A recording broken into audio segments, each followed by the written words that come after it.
Have you ever paused to consider that the most powerful secret to transforming your life's most daunting challenges into your most significant opportunities might have been discovered, refined, and practiced by thinkers and leaders over 2,000 years ago in the bustling, vibrant markets of ancient Athens and the majestic, imposing marble halls of imperial Rome? Imagine for a moment what it would feel like to face every single one of life's inevitable storms with a profound, unshakable sense of calm, a serenity so powerful and deeply rooted that absolutely nothing from the outside world could disturb your inner peace or shake your core equilibrium. It sounds almost like a fantastical superpower, doesn't it?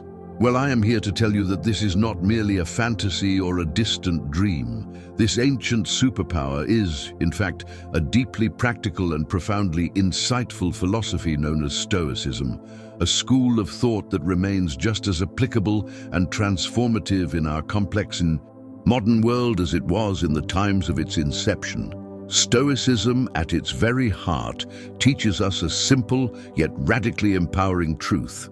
While we most certainly cannot control every single event, circumstance, or person that we encounter throughout our lives, we possess absolute and complete power over how we choose to interpret, react to, and engage with those external events. In today's fast-paced, hyper-connected, and often unpredictable world, where uncertainty can sometimes feel like the only true certainty, these ancient Stoic teachings could very well be the steadfast anchor, the moral and psychological compass that we have all been unconsciously searching for to navigate the turbulent waters of existence. What if I were to tell you that Stoicism is far less about abstract, intellectual thought and much more about concrete, deliberate action?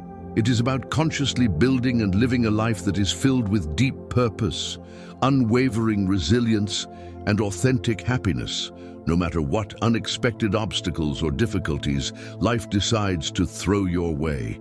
It is crucial to understand that this philosophy is not about suppressing your emotions or becoming a cold, unfeeling statue.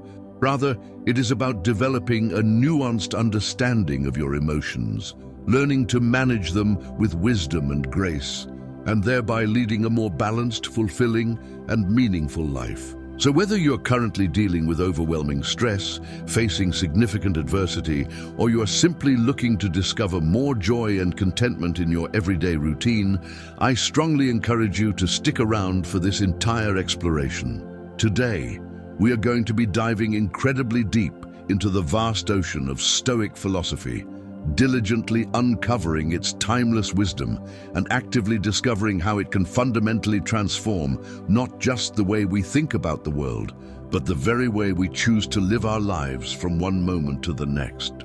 If you are genuinely eager to embark on this profound journey of personal transformation and growth, please do not forget to subscribe to this channel, share this video with others who might benefit, and absolutely hit that like button to support this content. I urge you to stick with me all the way until the very end without skipping any parts, because I truly believe that every single moment of this video is a valuable step forward on the path toward uncovering the transformative Stoic wisdom that has the genuine potential to change your entire life for the better. Our first principle is the foundational Stoic practice of focusing exclusively on what is within your control. Have you ever found yourself stuck in miserable, unmoving traffic, fuming internally and externally over the frustrating delay, or perhaps scrolling mindlessly through your phone, only to become suddenly and intensely upset over a negative or hurtful comment that a stranger left on your social media post? If so, please know that this happens to the very best of us. It is almost as if our day-to-day lives are filled with these constant little tests, these minor irritations that seem designed to challenge our mood, our patience, and our overall peace of mind at every possible turn. But here is a truly game-changing perspective that comes directly from the profound world of Stoicism, a perspective that can completely turn all of that frustration and anger on its head. Stoicism, which is this incredible, robust philosophy that dates all the way back to ancient Greece and Rome, hands us an immensely powerful tool, the practice of focusing our mental and emotional energy solely on what is within our sphere of control. The great Stoic philosopher Epictetus, who was born a slave and rose to become one of the most influential teachers of his time, once said with piercing clarity, "It's not what happens to you, but how you react to it that matters." I want you to think about that profound statement for a second. Traffic jams, bad weather, negative comments from others, these are all events that exist entirely outside of our control. We cannot change them, no matter how much we might wish or strive to do so.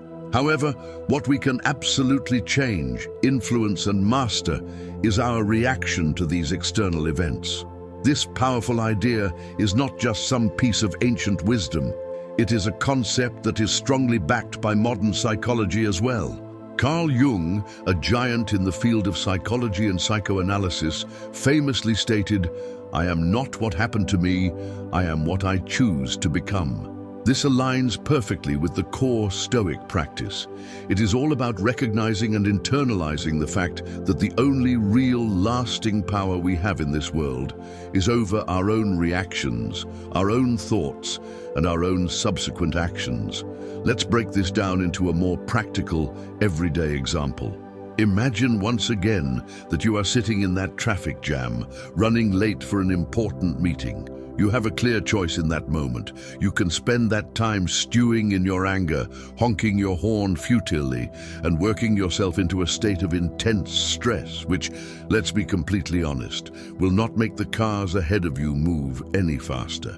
Alternatively, you can take a deep, calming breath, consciously accept the situation for what it is, unchangeable, and maybe use that unexpected pocket of time to listen to an informative podcast, an engaging audiobook, or simply to enjoy some of your favorite music. The traffic situation itself has not changed one bit, but your response to it has undergone a complete transformation. And with that mental shift, your stress levels will drop significantly, and your entire day will begin to look quite a bit brighter. This essential Stoic principle of focusing on what you can control extends far beyond just dealing with trivial annoyances like traffic or weather. It applies to our most significant personal goals, our reactions to other people's behavior, and our overall approach to the various obstacles that life inevitably places in our path. As Marcus Aurelius, another Stoic heavyweight and the Emperor of Rome, reminds us in his personal writings, you have power over your mind, not outside events. Realize this, and you will find strength. So, the next time you find yourself getting worked up, anxious, or angry over something that is outside your control, I want you to remember these wise words from our Stoic friends. Ask yourself calmly, is this particular thing within my control? If the answer is no, then make a conscious effort to let it go. Redirect your focus to your reaction, your mindset, and your actions. This simple shift in perspective can have a truly profound impact on your overall stress levels and your general happiness. It is important to acknowledge that this is not always an easy practice. It requires consistent effort and self-awareness, but it is undoubtedly worth practicing every single day.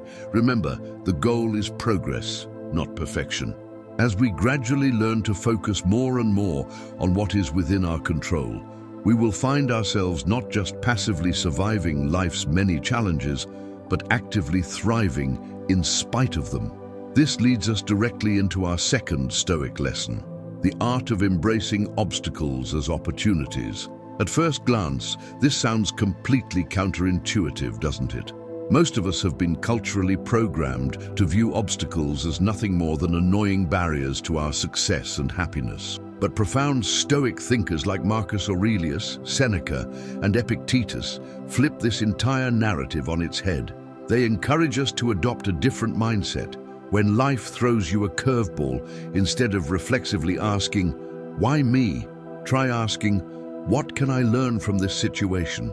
This subtle change in questioning is an absolute game changer.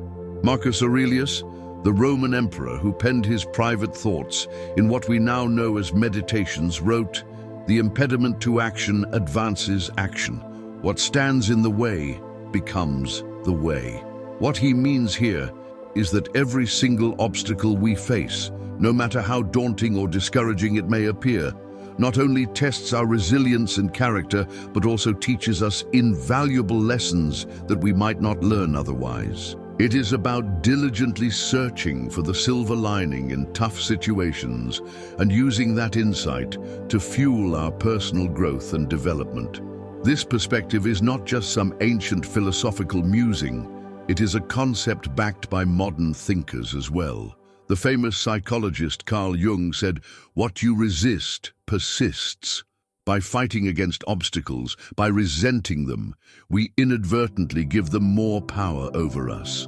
But by practicing acceptance and actively seeking to learn from them, we can overcome them with greater wisdom and strength. This Stoic mindset is all about transforming challenges into stepping stones that lead us toward becoming stronger, wiser, and more capable individuals.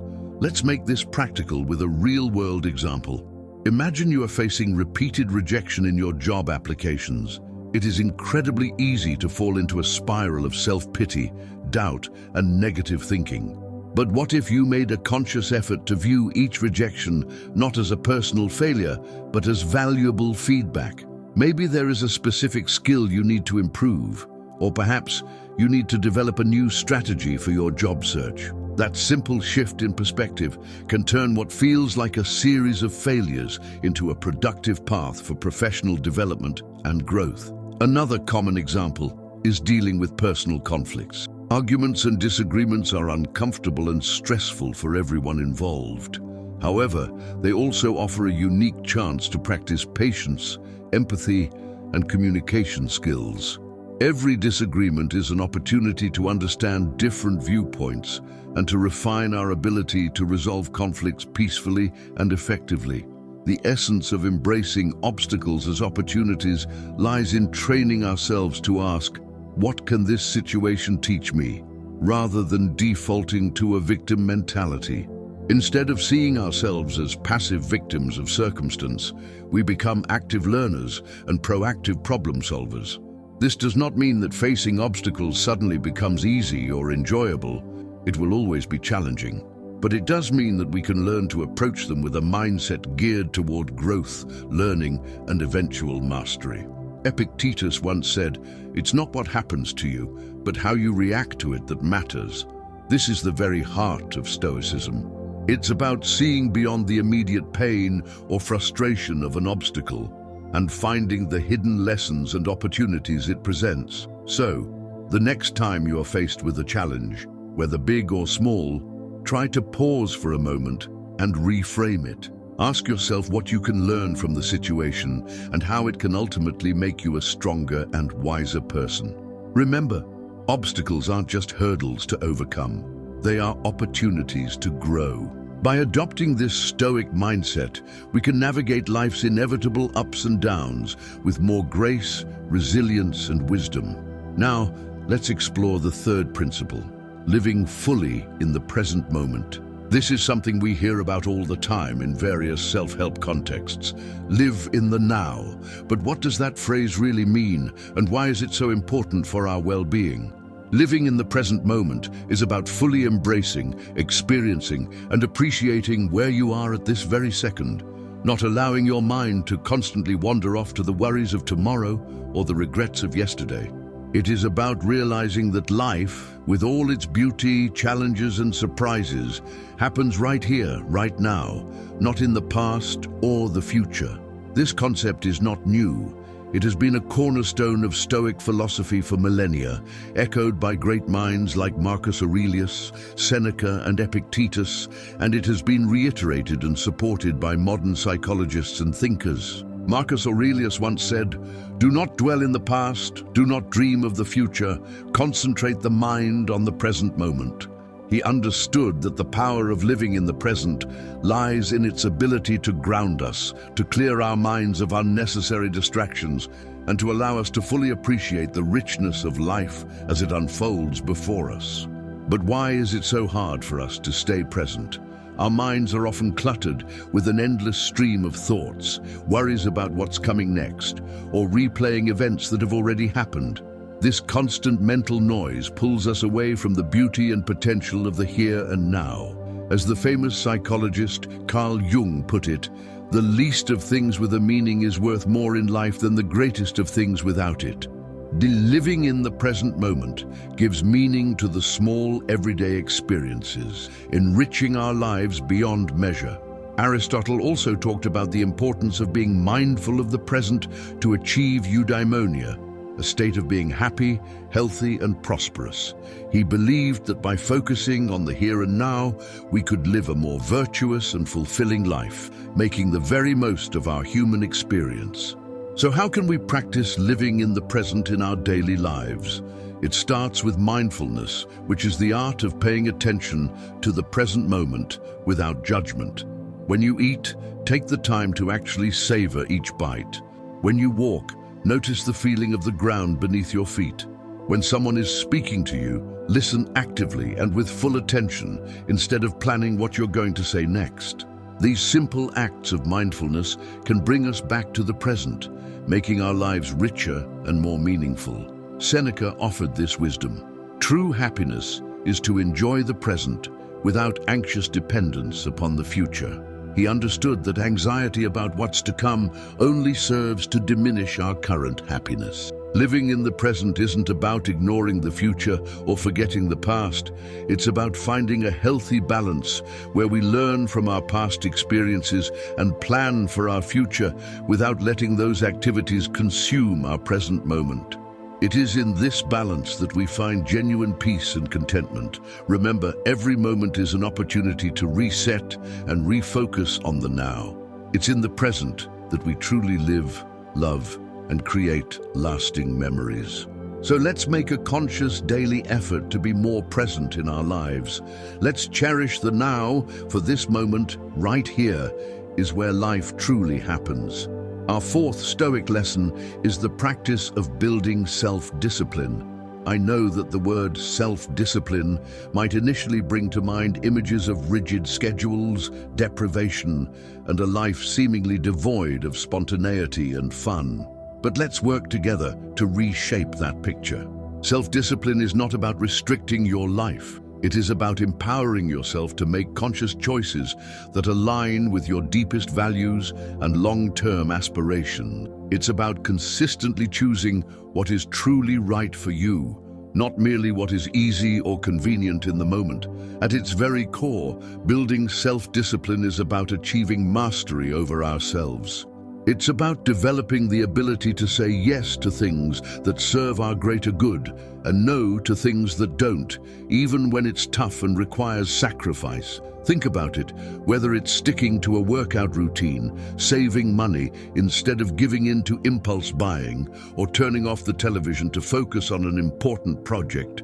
These choices might not deliver instant gratification, but they undeniably pave the way for long-term satisfaction, success, and well-being. Stoic philosophy has a tremendous amount to say about the importance of self-discipline. Marcus Aurelius once wrote, "You have power over your mind, not outside events. Realize this, and you will find strength." This powerful statement highlights the very essence of self-discipline. It's about controlling our impulses, our emotions, and our actions, despite the endless external temptations and distractions that life constantly throws our way.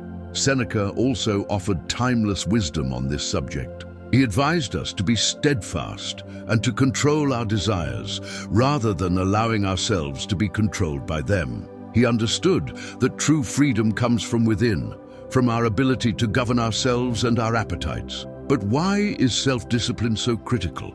Aristotle, the ancient Greek philosopher, sheds light on this. He believed that we achieve excellence and virtue through habit. By practicing self-discipline consistently, we cultivate habits that lead us toward becoming our best selves. It's not about occasional heroic acts of willpower. It's about the small, consistent choices we make every day that reflect our values and goals. Building self-discipline also ties into modern psychological understanding.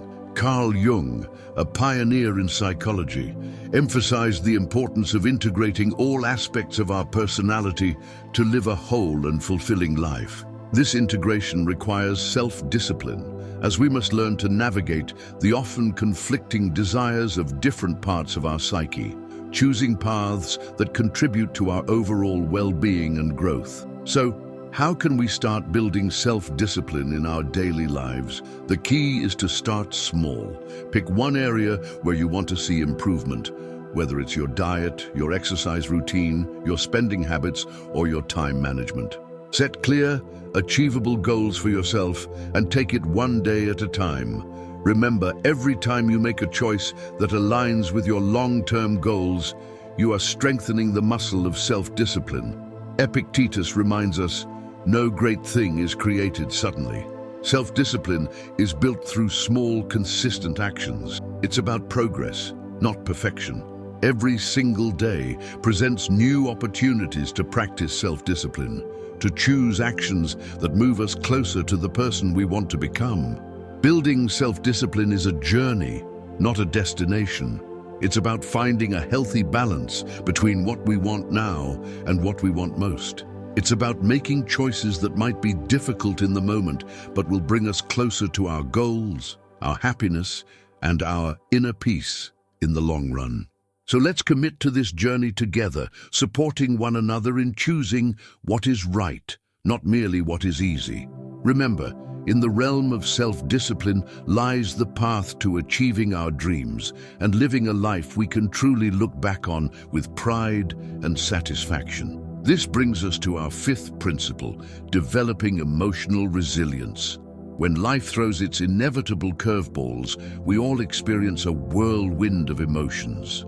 Feeling angry, sad, frustrated, or anxious is a completely natural part of being human. But here's the kicker. It's not just about the emotions we feel. It's about how we handle them that truly defines our experience. That's where the magic of emotional resilience comes into play. Emotional resilience is like a superpower that allows us to navigate through life's storms with grace, adaptability, and strength, and to come out stronger on the other side. It's about acknowledging our emotions, understanding their roots, and then taking positive, constructive steps to move forward, rather than being swept away by the tide of our feelings. The Stoics had a great deal to say about this important skill. Marcus Aurelius, for example, reminds us, you have power over your mind, not outside events. Realize this, and you will find strength. This profound insight touches the very essence of emotional resilience. It's about recognizing that while we might not have control over what happens to us, we always have control over how we respond to those events. Our emotions do not have to control our actions. We can choose our responses. Seneca also offered wisdom on facing adversity without losing our composure. He taught that life's hardships are essentially tests of our character and resilience. By facing our feelings with understanding, patience, and courage, we can grow wiser and more robust. But how do we actually go about developing this emotional resilience? It starts with self-awareness. Being mindful of our emotions and our habitual reactions helps us understand ourselves better. It's okay to feel whatever we're feeling. All emotions are valid. But instead of reacting impulsively from a place of raw emotion, we can learn to create a small space between stimulus and response. And in that space, choose to respond in a way that aligns with our values and our long-term well-being. Aristotle spoke about the golden mean, finding the balance between excess and deficiency. This concept applies beautifully to emotional resilience. It's about finding a balanced response to our emotions, not suppressing them or denying them, but also not allowing them to overpower us and dictate our behavior. Carl Jung, a pioneer in modern psychology, emphasized the importance of integrating all aspects of our psyche to achieve wholeness. Part of this process involves courageously confronting our emotions, seeking to understand them and learning from them. This introspective work is at the very heart of developing emotional resilience.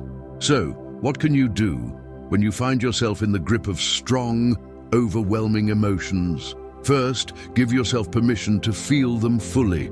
Acknowledge your emotions without judgment or self-criticism. Then, try to take a step back and understand what triggered these feelings. This reflection can provide valuable insights into your emotional patterns and triggers, allowing you to understand yourself on a deeper level. Epictetus said, "It's not what happens to you, but how you react to it that matters." This is a powerful reminder that our reactions to our emotions can shape our experiences profoundly. Instead of being reactive, we can choose to be responsive in a way that is constructive, healing, and aligned with our best selves. Developing emotional resilience is a journey that requires practice, mindfulness, self-reflection, and a great deal of patience. It's about building a personal toolkit of coping strategies that work for you, such as journaling your thoughts and feelings, talking to a trusted friend or therapist, or practicing relaxation techniques like deep breathing or meditation. Most importantly, it's about treating yourself with kindness and compassion as you navigate through your emotional landscape. Emotional resilience is not about never feeling negative emotions. That's an impossible goal. It's about learning to ride the waves of those emotions with grace, self-compassion, and wisdom, and coming out on the other side stronger, wiser, and more self-aware. By developing emotional resilience, we empower ourselves to face life's challenges with courage, poise, and an unwavering belief in our ability to handle whatever comes our way. Let's embrace this journey together, supporting each other in becoming more emotionally resilient and ultimately living a more fulfilling and balanced life. The sixth Stoic concept we will explore is memento mori, which translates to remember you will die. Daunting. This might sound morbid or dark at first glance, but the Stoics, including great minds like Marcus Aurelius, Seneca, and Epictetus, used this concept not to create fear or anxiety, but to inspire a deeper appreciation for every single moment of our lives. They believed that by keeping the inevitability of death in mind, we would be motivated to live more fully, more consciously, and with greater gratitude for the present moment. Marcus Aurelius, in his private meditations, often reflected on the transience of life, encouraging himself, and by extension, us, to live in a way that is true to our deepest values and to make the very most of the time we are given. He wrote, "You could leave life right now. Let that determine what you do and say and think." This isn't about being morose or pessimistic. It's a call to action, a powerful reminder to focus on what truly matters, to let go of petty concerns and trivial worries, and to live with purpose, integrity, and passion. Seneca, too, spoke extensively about the shortness of life, urging us not to waste our precious time on trivialities, but to focus our energy on creating a meaningful and virtuous existence. He believed that being mindful of death encourages us to live more wisely, to prioritize our relationships, and to cherish our experiences. Epictetus emphasized the importance of focusing on the present and making the best use of our time. By remembering that we won't live forever, we're more likely to live ethically, with purpose, and to appreciate the beauty and richness of life. But how can we incorporate memento mori into our own lives without it feeling like a dark cloud hanging over our heads? It starts with a shift in perspective. Instead of seeing the awareness of death as something to be feared, we can choose to view it as a powerful motivator to live our lives to the absolute fullest. It's about embracing the present moment fully, not postponing our dreams or our happiness for some vague, undefined future that is not guaranteed. Think about the things you've been putting off. Maybe it's pursuing a passion project, reconnecting with a loved one, or simply taking more time to appreciate the small joys of everyday life. Memento mori reminds us not to take our time for granted. It encourages us to live more authentically, to say what we mean, to love openly and fearlessly, and to be truly present in our lives. This concept also teaches us to appreciate the impermanence of all things, which in turn deepens our gratitude for the moments we have. When we remember that our time is limited, we're more likely to cherish our experiences, to live more mindfully, and to express our gratitude for the people and moments that enrich our lives. So, let's use memento mori not as a source of fear, but as a catalyst for growth, gratitude, and a deeper appreciation of life itself. Let it remind us to make choices that align with our deepest values, to cherish our relationships, and to savor the beauty of the present moment. Remembering that we will die one day encourages us to live more fully today. In embracing memento mori, we find a powerful reminder to live not in fear of death, but in celebration of life. Let's make every moment count, not because we are afraid of its end, but because we are deeply in love with life itself. Let's live in such a way that when our time does come, we can look back with absolutely no regrets, knowing that we lived fully, loved deeply, and appreciated the incredible, precious journey that life is. This gratitude leads us directly into our seventh Stoic practice, the conscious cultivation of gratitude. It's fascinating how such a simple concept can have such a profound and transformative impact on our lives. Gratitude is about shifting our focus intentionally to what we already have, rather than dwelling on what we are missing or what we desire. This practice can be a real game changer for our mental well-being, especially on those difficult days that feel like an endless uphill battle. The Stoics, wise as they were, had a tremendous amount to say about the importance of gratitude.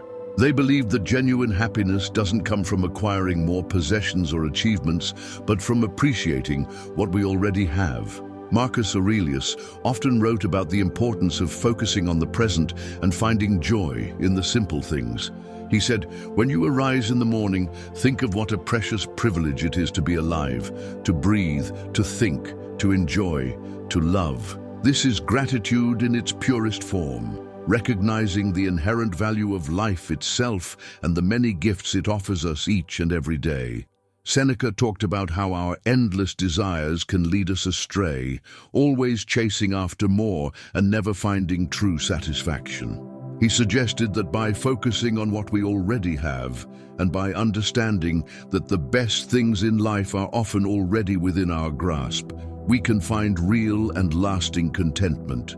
Epictetus, known for his practical, down-to-earth approach to Stoic philosophy, encouraged his followers to appreciate their current circumstances, whatever they might be. He believed that by accepting and finding value in our present situation, we could live a more fulfilled and peaceful life. But how do we practice gratitude, especially when life is throwing curveballs our way, and it feels difficult to find anything to be thankful for? It starts with making it a consistent daily habit. Each morning or evening, take a few moments to reflect on 3 specific things you're grateful for. It could be something as simple as a warm cup of coffee, a kind word from a stranger, a conversation with a friend, or the beauty of a sunset. This regular practice helps to rewire our brains over time to focus more on the positive aspects of our lives, boosting our mood and overall outlook. Gratitude also means embracing life's challenges and actively looking for the lessons within them. Instead of asking, "Why is this happening to me?" we can ask, "What can I learn from this experience?" This shift in perspective can help us appreciate even difficult experiences as valuable steps on our personal journey of growth. Moreover, practicing gratitude helps us build stronger, more meaningful connections with others. By expressing sincere appreciation for the people in our lives, we not only brighten their day, but also strengthen our relationships. A simple, heartfelt thank you can go a very long way in showing someone that they are seen, valued, and loved. Aristotle spoke about the importance of recognizing the good in our lives and striving for a virtuous life. He believed that gratitude was a key component of achieving eudaimonia, or true happiness and flourishing, as it allows us to appreciate the goodness that exists both around us and within ourselves. Even modern psychology strongly supports the benefits of gratitude. Numerous studies have shown that people who practice gratitude regularly experience less anxiety and depression, sleep better, and have a more positive and optimistic outlook on life. It's like Carl Jung said, the word happiness would lose its meaning if it were not balanced by sadness. By acknowledging and being grateful for the full spectrum of our human experience, the good and the bad, we find a deeper, more authentic, and more resilient form of happiness. So let's make gratitude a cornerstone of our daily lives. Let's celebrate the small victories, cherish the moments of connection, and find joy in the simple pleasures. By focusing on what we have, not what we lack, we can cultivate a sense of abundance and happiness that shines from within. Remember, it's not happiness that brings us gratitude, it's gratitude that brings us happiness. Let's fill our glasses to the halfway point, raise them high, and toast to the beauty of gratitude in our lives. Cheers to finding the silver lining, even on the cloudiest of days. This focus on inner virtue brings us to our 8th Stoic lesson, focusing on personal excellence. The Stoics had a profound understanding of what it means to pursue personal excellence, or arete in Greek. They believed that excellence or virtue is the sole good in life, and that everything we do should aim toward living a virtuous and excellent life. Marcus Aurelius is a prime example of someone who constantly strived for personal excellence. He once said, "Waste no more time arguing about what a good man should be one." This simple yet incredibly powerful statement encapsulates the essence of personal excellence. It's about embodying the values we admire and strive to live by them every single day through our actions. Seneca emphasized the importance of continuous self-improvement and lifelong learning. He advocated for a life lived in accordance with nature and reason, suggesting that true excellence comes from within and is reflected in our actions, our choices, and our character. Epictetus highlighted the critical role of personal responsibility in achieving excellence. He taught that our reactions, our emotions, and our will are within our control, and that mastering them is key to living a life of virtue and purpose. But what does focusing on personal excellence look like in our day-to-day lives? It starts with setting personal standards based on our own values and aspirations, not on societal expectations or the achievements of others. It's about knowing who you are at your core, understanding your unique strengths and weaknesses, and taking consistent, deliberate steps toward improvement. Personal excellence is also about resilience. It's about how we respond to setbacks and failures, not just how we celebrate our successes. As Aristotle said, excellence is never an accident. It is always the result of high intention, sincere effort, and intelligent execution. It represents the wise choice of many alternatives. Choice, not chance, determines your destiny. This means embracing challenges as opportunities to learn and grow, rather than seeing them as insurmountable obstacles. Moreover, focusing on personal excellence involves cultivating what modern psychology calls a growth mindset. The belief that our abilities and intelligence can be developed through dedication, hard work, and learning from our mistakes. This mindset encourages us to embrace challenges, to persist in the face of setbacks, and to see effort as a necessary path to mastery. Personal excellence also means living authentically. It's about being true to yourself and your values, even when it's difficult or unpopular. It's about making choices that reflect who you are and who you want to become, and taking genuine pride in your journey, including the struggles and the triumphs. Practicing gratitude, as we discussed, ties directly into personal excellence. By appreciating what we have and where we are on our journey, we foster a positive outlook that supports our growth and well-being. So let's commit to focusing on personal excellence. Let's set our own high standards, embrace our unique paths, and take pride in our progress.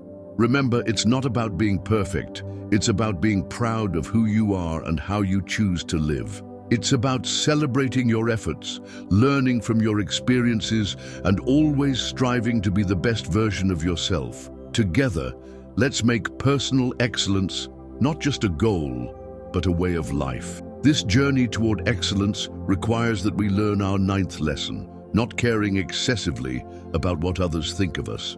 In a world saturated with social media, where likes, follows, and comments often dictate our sense of self-worth, it is incredibly easy to fall into the trap of valuing ourselves through the lens of others' opinions. But here is a liberating truth. Your worth is not based on external validation. It's about being true to yourself, embracing your authenticity, and living in alignment with your own values and principles. The Stoics, those ancient philosophers we continually turn to for wisdom, had a great deal to say about this.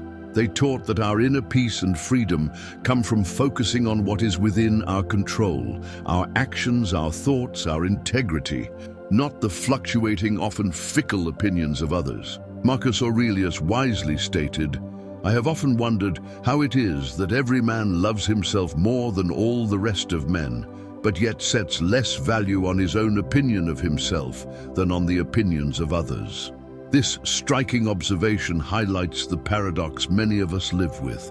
We value others' judgments over our own self-assessment. Seneca echoed this sentiment by emphasizing the importance of living a life true to oneself, not one shaped by the expectations or approval of others. He believed that true contentment comes from within, from living a life that's congruent with our principles. Epictetus taught that worrying about others' opinions is a waste of energy because it is outside our control.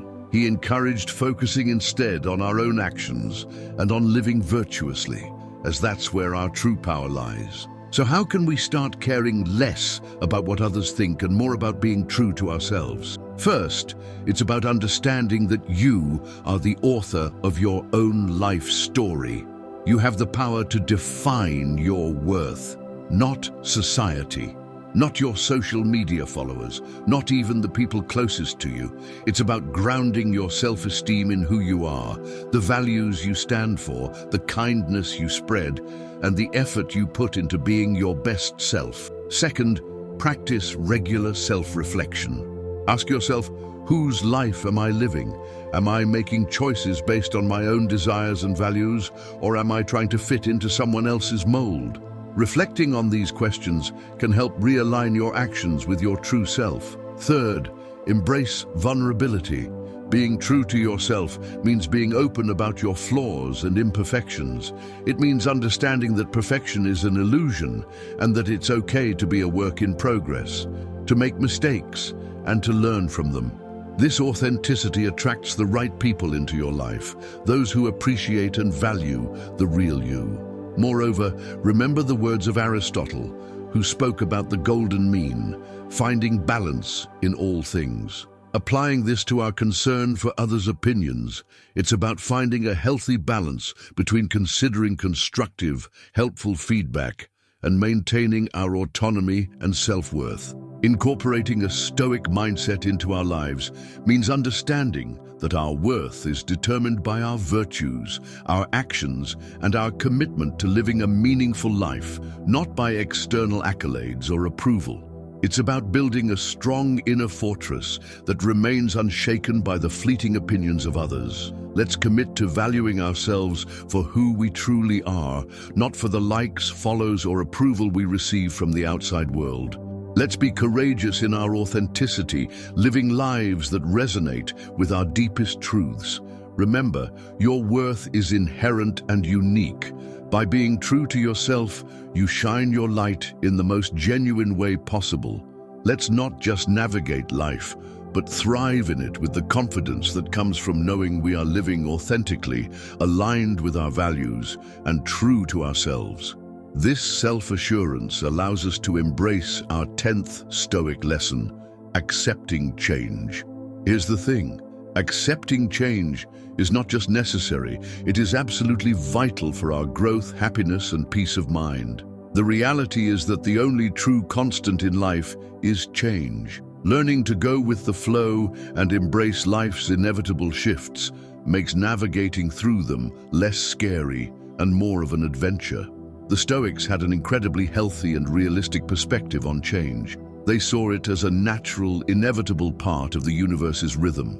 Marcus Aurelius said, Accept whatever comes to you, woven in the pattern of your destiny for what could more aptly fit your needs.